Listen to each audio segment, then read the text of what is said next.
So, as the part of our ongoing kind of series of just everybody diving in and sharing in depth with us what they do and what they offer and who they serve, Tom Kavanaugh is going to take the stage today. And Tom, 30 minutes. Let us have it. It's all We'll do yours. that. Thank you so much. I appreciate that, Kimberly. And most of you know me, Christelle. You don't know me yet, but hopefully by the end you'll have a pretty fair idea of who I am, where I came from, and how I got where I am. So, basically, I was in my third year of college when I got drafted for the Vietnam War, and so I ended up enlisting in the Marine Corps. I spent 5 years in the Marine Corps, came up to California, and I had been dyslexic my entire life. I was just struggling through college, barely making it. And so I took a job right outside of the my expiration of active service as a delivery salesperson for a water company called Arrowhead Water. So I used to carry those big 5-gallon jugs around that were glass. They weren't carbon, polycarbonate like they are now. And one day I reached up and pulled out the bottle from the top rack and split my stomach open, and my intestines like came through the stomach wall. And the doctor said, "We should probably take care of that, otherwise you'll die tomorrow." So next day I had emergency surgery, had a big hernia operation, and that took care of my water bottle delivery career. And so a friend of mine had been doing really well in the automobile business. He was a fellow Marine veteran. So he got me involved in the automobile business where I spent 26 years successfully teaching people how to ethically sell automobiles. I held just about every position in the dealership except for general manager and service manager. So it was a really great career. I decided to retire in 2007. However, I wanted to go back to school to complete my degree because I never finished. And it was one of those things where, in the military, they teach if you set a goal, you got to go achieve it. You don't leave it undone, right? And so it had been gnawing at me all those years, but I didn't know how to learn. And I figured, well, back when I was in school, we didn't have the internet, but now we got this thing called the internet. And I could do some research and find out if anybody else has had these challenges and overcome them. So I went on to the internet. I discovered these accelerated learning programs, one of which was called NLP, or Neuro Linguistic Programming. And so I studied that, and in the process of studying that, I found a program called the Photo Reading Whole Mind System, which was teaching people how to learn exponentially fast. If you've heard of speed reading, think of speed reading on steroids. That's what photo reading is. And so part of the photo reading process is another process known as mind mapping. And so what I did was I decided to go and study with each of the people who created these disciplines. So I studied with Dr. Richard Bandler, who created NLP. I studied with Tony Buzan's organization in Wales, England, who created mind mapping. I studied with Dr. Paul Sheely in Minneapolis, who created the photo reading system. And then I came here to Ventura, where Brain Gym originated, and started to study Brain Gym. Brain Gym is a series of 26 physical movements that synchronize the thinking of your mind into the physical structure of your body. It's kind of like putting you in the zone on purpose. That's really what I do. So along the way, I developed a program known as the release method. Release is an acronym. It stands for release exhaustion, lessen your emotions, and stimulate your energy. And it's designed to help war veterans, first responders, and trauma survivors overcome the effects of post-traumatic stress. It's 100% effective. And for lack of a better term, it's like a verbal vacuuming of the mind. In other words, any negative emotions that you have that are attached to any memories, they're separated. We take the learnings from the events and those experiences, we convert them into resources for the future so that you won't either do that thing again or you won't be in that situation again. Or if you are in that situation, you know how to handle it differently. And basically, you're good to go for the rest of your life because now you know how to set your goals and achieve them. You have a clear, unobstructed view of the future. So that's a 2-day event, takes care of all the anger, sadness, fear, hurt, guilt, shame, depression, envy, jealousy, all those things, and reframes any of those things that happened to you in the past and helps you understand that you have now all that energy that was used to suppress those memories is now used as momentum, as a tailwind to push you forward, instead of you living your life like you're living against a headwind, which is what most people do.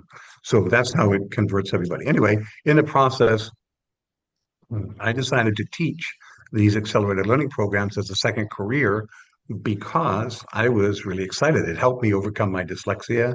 I read a book every single day because of this process, and I'm able to absorb it and understand it and integrate the changes. So I thought other people might benefit from that. So for 17 years, I was teaching accelerated learning programs, and then suddenly Mr. COVID came along and shut down all my training venues. So having the ability of resilience and learning how to pivot quickly, I decided to create a new career. I went out and bought 100 books on psychology and business coaching and all of those different things that would support becoming a business coach. I read them in a week, believe it or not, and decided to open my coaching business. So I've been a business coach ever since. I still teach the accelerated learning program of photo reading once a year. I have one coming up here in October. If anybody's interested, I'm happy to get you some information on that. It's a 3-day seminar. It'll literally change your ability to learn for sure.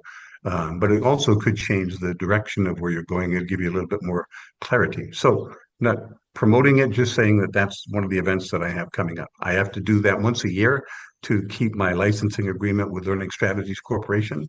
So I do it. I limit it to 10 people, new students. That way I make sure that you get through the 4 stages of competency. So in anything that we do, just remember that there's massive chaos and confusion right before you have clarity of learning. So no matter what you've ever done in the past, if you remember when you got an awareness that you knew something, there was massive chaos and confusion in your mind right before you understood it. So that's where you're shifting from being unconsciously incompetent, which means you don't know what you don't know, to consciously incompetent, which means you know what you don't know and now you got to go learn it. And then number 3, you become consciously competent. That's where you leave the 3-day seminar when I teach it, is you're consciously competent at it. And then the 4th level, which is called mastery, is unconsciously competent. So one of the things I learned when I was sharing with people how to be better at what they do is to understand that amateurs practice until they get it right. Usually it's like one time. They practice, they get it right, they go, I got it. Professionals, however, practice until they can't get it wrong. And that was an epiphany for me. That was a massive eye opener. That just blew my mind wide open because now I knew the difference in the level between amateurs, even at the top level, and professionals. And so I'm always striving for professionalism or mastery in any of those subjects that I want to learn. The reason that I read a book every single day is because number one, there's new subjects I want to learn, but more importantly, we feed our bodies 3 times a day on an average. How often do we feed our minds? And so one of the things I discovered for myself was a routine where I'm up at 5 o'clock in the morning. I get dressed, I go down, I do my morning walk routine for 3 miles, come back, shower, get dressed, go have breakfast in a nice, quiet place that is positive. And then I read and then I meditate to basically integrate all of the things that I learned during the day. So my body's doing 2 things during the day. Number one, I've sped up my metabolism and I've got an infusion of oxygen into the brain by doing the walking early in the morning. And then number 2, my brain, my subconscious mind's going to work, being the greatest goal-seeking mechanism we have on the planet. It's working 24/7, but now it's got something to work on because I just infused it with all the information from a book. So now it's working in the background, integrating all of that information into whatever I'm doing. So, having said all of that, what I've done is essentially now created a process where I help business coaching clients. There's 2 halves to the business. One is I coach clients, and the other is I mentor and coach people who want to be a coach or who are already a coach and mentor them into can get traction in their business. Each of the different halves of the business have 3 different levels to it. That way people can make choices instead of having to make a decision. because one of the things we all realize is none of us really want to make decisions, but we love choices. We want to have choices available, right? And so having choices is always better for people when you're dealing with them. If you're selling a product, if you have a service, make sure that there's just different levels, at least three different levels to what you offer. Because if you present in the middle, one of the greatest things about marketing is you have the opportunity to downsell if the middle one is too much for them, or if that's not enough for them, then you have the opportunity to upsell. If anybody has studied marketing, which most all of us have in this room, one of the things we discover is people like, well, companies like McDonald's, for instance, the bulk of their profit comes from upsells and cross sells because they're never going to get rich selling a 97-cent hamburger, right?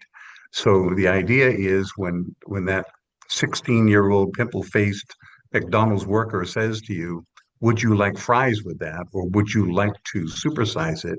That's the bulk of that company's profit because there's no marketing involved, no expense. They just ask a question and the pure profit margin that's in that is unbelievable. And so that's how they make all of their money. So those are some of the things we look at as a business coach is number one, we want to work on mindset. Because if your mindset's not right, then you're self-sabotaging yourself. So we want to get your mind right.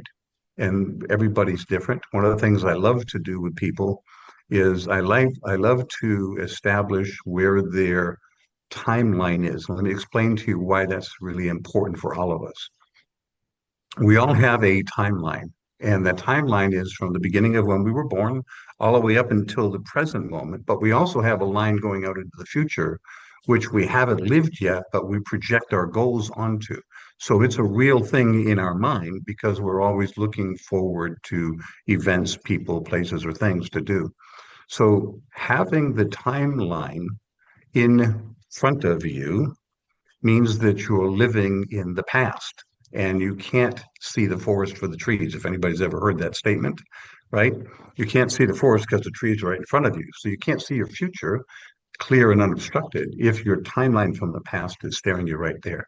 So what I do is establish their timeline from the past. If it's in front of them, I show them how to move it behind them. So we can put the past behind them where it belongs and now they have a clear, unobstructed view of their future. And now all of that energy that they were used to fight against the headwind of the past is now behind them. It's the momentum for tailwind to help push them forward. So that's the first thing we do with clients is to work on that.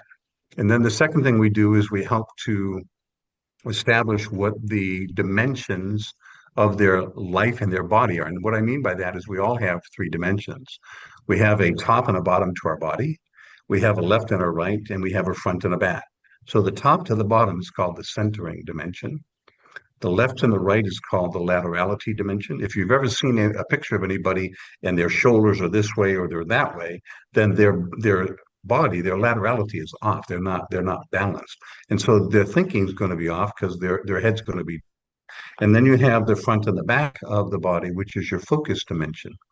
So we do something called PACE, and I'll share that with you because it's something that's easily done every single day. And one of the things that it does is it synchronizes the three dimensions of your body into basically putting your body synchronized in all three dimensions so that you can move forward thinking and physically moving. So the first thing you would do is you would drink some water. You don't have to drink a lot, but just enough where the brain is signified that it is getting ready to do something cerebral and physical. So you're getting some oxygen to the brain through the water. That would be the first thing. The second thing is that we all have what's known as a meridian system. If anybody's not heard of the meridian system, I'm happy to share that with you later, but they're energy centers and they're all attached to different organs in the body. So the first one that we do is called the kidney meridian. And that is if you were to put your hand like in a C and you were to put it right by your collarbone, you'll feel this small indentation on the nodules at the bottom of your collarbone. And if you just stimulate that, put the other hand right over your navel and stimulate this as you look up left and right. Now, what you're doing is you're cross-lateralizing the central meridian of the body, which means every time you look over this way, you're activating the opposite hemisphere. because we have a cross-lateralized brain. This half of the brain controls this part of the body and vice versa. So when you look back and forth like this, your mind can't hold on to the negative. And because this is the kidney, you're flushing out all the debris that gives you fog in the brain. So that's one of the things that we do. And then you just switch hands and do the other side, because in brain gym, we do everything on both sides. Then the third part of PACE is you would do a movement which is known as the cross crawl. So if you were to stand up, you could do this sitting down, but if you stand up, literally you take this hand and you touch this knee and touch the opposite, just like this, or you can do it while you're sitting down. And again, literally what you're doing is you are balancing your laterality dimension. And then the final movement is what we call in brain gym is called hookups. Now they didn't have the meaning of hookups like we do today when they created this, but for all intents and purposes, it's called hookups. And so what you do is you take your hands like this, turn them upside down, interlock them, bring them down and then back up like this. And if you took the right and put it over the left, then you would take your right foot and put it over your left ankle, put your tongue to the roof of the mouth, and then you would do a deep knee bend, breathing in and then breathing out as you stand up. Now, this is your centering dimension and your focus dimension, because you have to be balanced in all three in order for this to work where you don't fall over. Because it's kind of like you're in a pretzel. For the kids, by the way, we don't call it hookups anymore. We call it pretzel. But for adults, you guys understand. So anyway, you do that on that side for about 20, 30 seconds, and then you switch sides. So you do this hand over here, and then the left foot over the right ankle, and then tongue to the roof of the mouth. That's the connector between the top part of the body and the bottom of the mouth. And then you do that down, breathing in, and then up, breathing out. And then when you're done, all you simply do is stand there, put your fingers together. In yoga, they call it prayer pose. You just go like this and just stay within until you feel comfortable. And now all your dimensions are balanced. You literally move through life pretty smoothly once you've done that. So it's pretty cool. And then the other piece that I would share with you is if you find yourself in a position during the day where things are kind of chaotic and you just need a break, then there's one way to reset your psychological profile. This comes from Dr. Roger Callahan, who is the gentleman who created the tapping movement. Anybody ever heard of EFT or emotional freedom techniques? Okay. So that all came from the original work of Dr. Roger Callahan, who created thought field therapy way back in the 60s. And his number one student was Gary Craig. Gary Craig wanted to take it to the masses. Roger wanted to keep it into the therapy level people in the practice to give them specialties. But Gary Craig said, no, I'm going to take it to the masses. He created EFT, became so wildly successful that he retired and sold it to a young man named Nick Ortner and his sister, Jessica. And now they have another family member involved, and they do the World Tapping Summit. But that all came from the work of Dr. Roger Callahan, who said his greatest discovery was in what I'm going to share with you right now. In 40 years of research on the meridian systems and how to switch on and off things in the mind and the body, this was his greatest discovery. You would take your palm, this part of your hand right here, you call it the karate chop spot, right? And you would touch it to this karate chop spot on the other hand, like this, exactly 35 times. I don't know why 35 is the number, but in all of his 40 years of research, he said exactly 35 times. And what you're doing is you're resetting the flow of energy in your body to where it should be. Now, if it's already there, it won't affect it. But if, let's say, anybody heard the saying, you wake up on the wrong side of the bed, this is a way to correct that. So you just sit on the edge of the bed when you wake up in the morning first thing and you do this, and now your profile is ready to go and for everything else. Okay. So one of the things that I've learned over the years is if you get yourself into a routine of doing things in the morning, like for instance, I decided to join the 5 o'clock club. So every morning I'm up at 5 o'clock. I do all the things that I want to do. I get up, make the bed, which is a very important thing because that's my first goal of achievement that day. Okay, then I go out and I do my walk for me to get the oxygen in the brain, come back and shower and get dressed, have breakfast, and then I sit down and read a book, and then I meditate. That's my morning routine so that I take care of me first before I can help other people. Because the better I am about me, the more I can help every other person that I work with. Right? Makes sense, everybody? You got to take care of you first. Okay, you're no good to anybody else if you're not good to yourself. That's the most important thing. And so, as a matter of fact, I just had a woman who reached out to me yesterday. She's somebody that I met on Alignable. She was having some challenges in her business. She ended up getting evicted from her home and so forth. There's the whole story behind it. But one of the things she asked me was, how do I get back on track? And I said, you have to establish a morning routine where you start small achievements and build the momentum so that by the time you go out to face the world, you've already achieved and accomplished so much in your own life that you've got the momentum that you can overcome any challenge that you're facing. And so that's one of the reasons why I have this morning routine that I recommend to all of my students and my clients. So we're pretty close to the end of the time. I don't really like talking to myself about myself a lot, but these are just some of the things that I've done and shared with folks. And I'm happy to open it up to any questions that you might have about anything from the past and how all of this might work for you. Thanks, Mike. Thanks, Tom. That was Thank you, awesome. Kimberly. Talking about Appreciate it. like value and takeaways. I think we got those in spades. So that's awesome. Thank you. Um, Anybody have questions, comments, One at a time, feedback? though. One at a time. Yeah. Okay. Well, I have a Um, question. Oh, All Mike. right.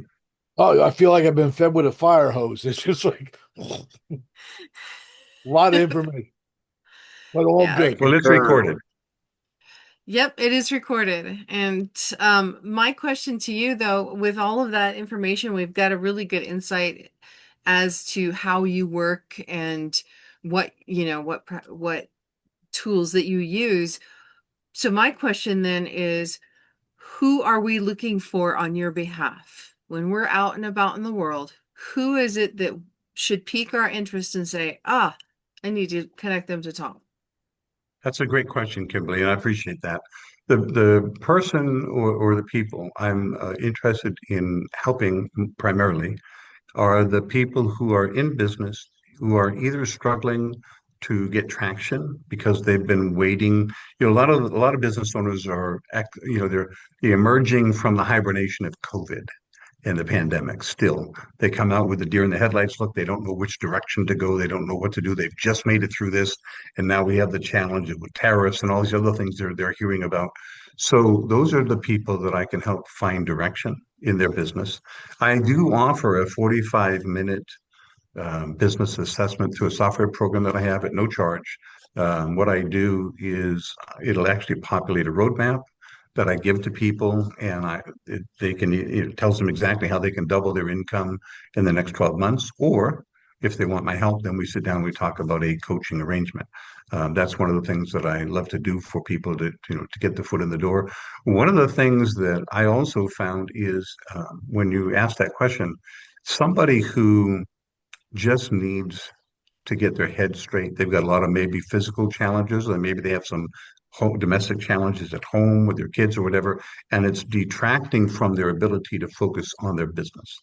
Those are the people that I can really help the most. And of course, I do have the photo reading seminar coming up. If you know anybody who has children 14 years or older who are preparing to go to school, the two greatest skills on the planet, I believe, mind mapping for studying and photo reading for learning. I believe there's nothing else out there that comes close to either one of those. And we've proven it. There's tens of thousands of people around the world. The fastest reader, and by the way, just to keep it in context for you, the average reader reads 250 words a minute. If you're a speed reader, you might get to 12 to 1500 words a minute. In a photo reader, we start you at 25,000 words a minute and you go up from there. That's literally one page per second.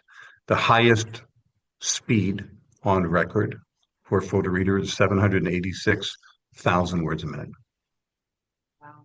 Now, that's just beyond most people's comprehension, but it was streamed live on a television program. Took 7 seconds to go through the book. The gentleman who was the photo reader is the president of Learning Strategies Corporation. His name is Pete Bissonnette, and he had never seen the book, didn't know what the title was, and answered 70% of the questions correctly after 7 seconds. And the name of the book was the United States Annotated Tax Code. Huh? So pretty Wow. amazing stuff. So depends upon how much you want to put into it as to, what you can do with it. But I'm just saying that I was happy with 25,000 words a minute, right? I was reading 186 words a minute when I took my first test. So anything above that was a bonus, right? Wow. So yeah. I'm So does that answer your question? The people that are in business that are either starting up or they're struggling and they want to get some direction, or even there's people who are successful and they go, I want to take it to the next level, but I feel like there's this glass ceiling of limitations I can't get past. I need some help there. What can you do? So those are my peeps. Okay. cool. Thank you. Okay. I'm going to stop the recording.